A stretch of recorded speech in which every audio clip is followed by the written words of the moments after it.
You may have noticed that some games, despite looking very simple, can push your computer hard, sometimes even making the fan roar. On the other hand, there are games with far better graphics and massive worlds, yet they run smoothly as if everything is effortless. So how is this possible? How is it that ultra-detailed graphics requiring billions of calculations can run flawlessly within just milliseconds? In this video, we're going to uncover the hidden optimization secrets behind games. Field of view optimization. In games, the world you see around you isn't actually as big as you might think. Most of the time, only the objects within your camera's view are processed. The game engine sends out rays from the camera to determine which objects are visible and completely skips rendering the ones that aren't. This reduces the CPU load by nearly a third. In more advanced versions, not only are objects outside the field of view ignored, but also those that are hidden due to perspective. For example, if there's a car behind a house in front of you, that car doesn't actually exist until you pass the house. Object pooling.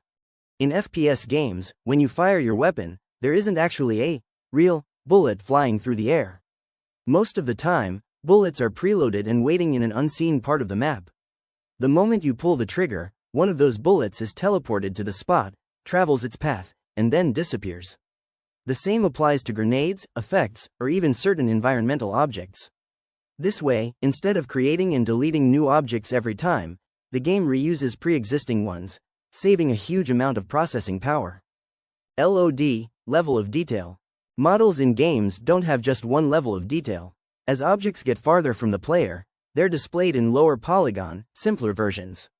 For example, in the Mount and Blade series, the soldiers close to you appear very detailed, but the hundreds of soldiers at the foot of the mountain are rendered with much simpler models. This way, the visuals are preserved while the processor can handle thousands of objects at the same time. Baked light maps. Realistic light calculations are incredibly expensive for a game engine. Instead, developers often bake the lighting. This means that the light and shadow effects in a scene are calculated once and then embedded into the textures. While you're playing, the engine doesn't need to recalculate the lighting every second.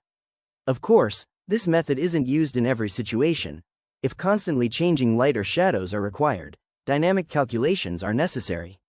But in most game scenes, this technique provides a significant performance boost. FPS and resolution. The motion in games is essentially just the number of frames shown per second.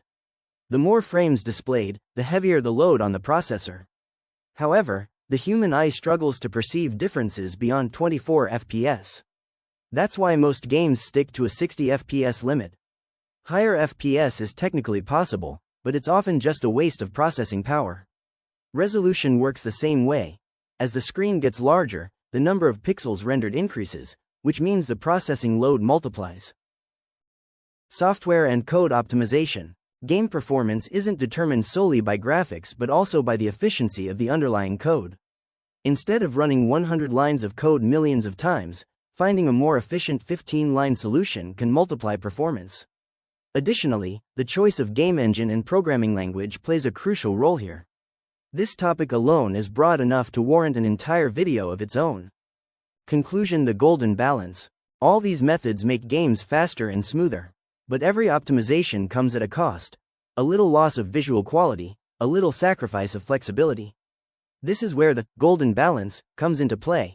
How much should developers optimize a game, and how much detail should they sacrifice? The truth is, the answer to that question varies from player to player. Bu video de oyunların perde arkasındaki gizli optimizasyonu sırlarını inceledik. Eğer bu tarz içerikleri seviyorsanız ve devamını gelmesini istiyorsanız kanalıma abone olmayı ve diğer videolara da göz atmayı unutmayın. İzlediğiniz için teşekkürler.